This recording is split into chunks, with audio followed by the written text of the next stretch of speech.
sword is cursed and will corrupt all who wield it. This is the kind of sword that gets you noticed. Now, this show has so many fight scenes and stunts. What kind of training did you have to do before shooting Cursed? This role was really interesting and different in the sense that you just mentioned. It required me to use my body in a way that I haven't had to before in other roles. But as a former athlete, it was something I was really excited about. So I think we had about a 3 to 4 week period before we started shooting.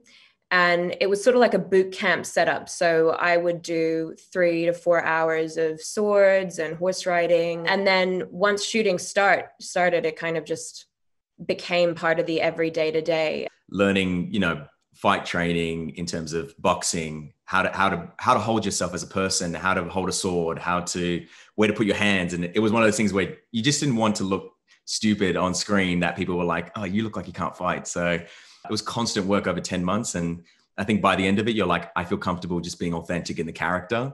Yeah, lots of horse riding, lots of training, and a lot of things that I wanted to do that I felt were important to this character. So I took ballet classes, I took foraging classes on how to live out in the wild in Scotland. I worked with a movement teacher on getting the weeping monk's expression to be the thing that was most important to him. And so a lot of work on that. I promised her, Arthur, and I will keep that promise. This show is set in a mythical world, but it feels like the subject matter couldn't be more relevant. What message do you hope that viewers take away from this show?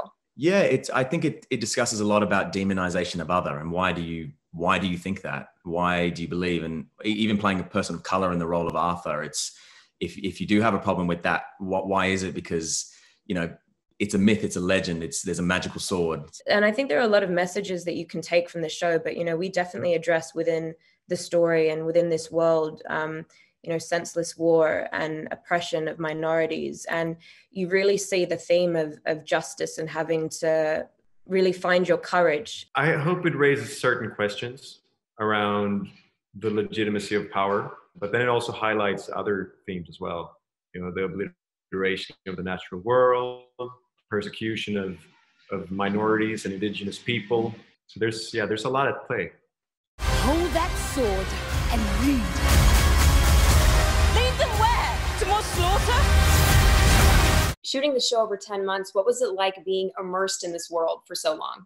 It was grueling. It was amazing. It was an amazing physical, emotional, and mental journey, because one day you're in a battle scene with 100 plus people, and the next day you're crying to your queen. And then it was a constant juggle of emotions, but amazing. When I signed on before any of the scripts were even finalized. I just loved the story and really wanted to be a part of it. But when I signed on, it was a 6-month show. And then 5 days before I was supposed to leave, it was going to be a 10 to 11 month shoot. So it was really interesting to see the way that the show evolved. It really made it hard to step out of it, when you're on the top of a mountain in North Wales, riding this horse through mist, and then, you're back in your hometown, having dinner with your grandparents, trying to explain everything.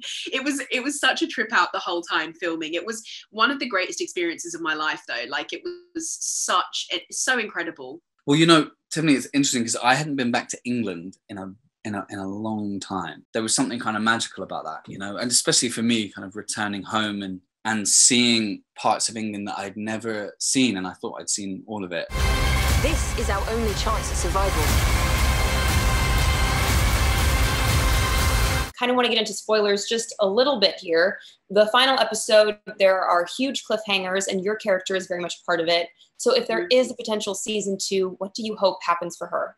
Oh gosh, maybe a partnership with Merlin would be really interesting as a throwing that in there, I really want to see what happens with I'm really bad at this spoiler stuff, but I really want to see what happens with Sister Iris. I want to see what happens with Nimue. I just want to see everything, really. I would love to get a season 2 just so I get to know what happens next. I have no idea. Tom hasn't told me if we do get a season 2, but I assume that he's going to discover more about himself as a leader, hopefully, potentially. And I think, it's hard not to spoil, is it? There's just a lot more to come, I think. I think we were only scratching the surface of what the story is.